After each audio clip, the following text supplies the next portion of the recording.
Aniom.com'a giriyorsunuz kardeşim. Zaten aşağıda yine link vereceğim. Burada 1379 tane elementin en popülerine tıkladığınızda zaten bizim eklentimizi göreceksiniz. Sonra burada try free butonunu göreceksin. Tıklıyorsun. Burada demo pack sayfası açılacak. $0 dedin.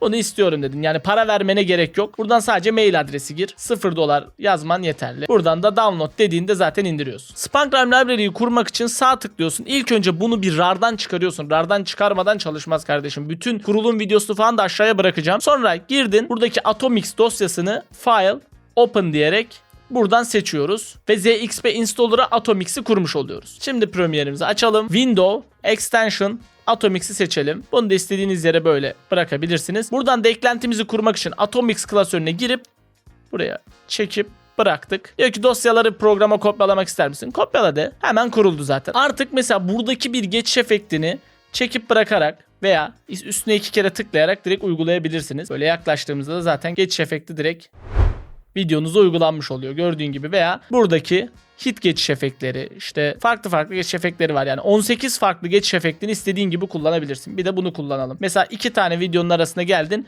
2 kere tıkladın. Zaten çoğunuz Spankrime Library'yi biliyorsunuz. Sadece bence bizim ürünümüz olduğu için değil, kesinlikle ücretsiz indirebileceğiniz en iyi şeylerden biri olsun istedik. O yüzden de bu videoda yer vermek istedim. Başlata basıyorsun.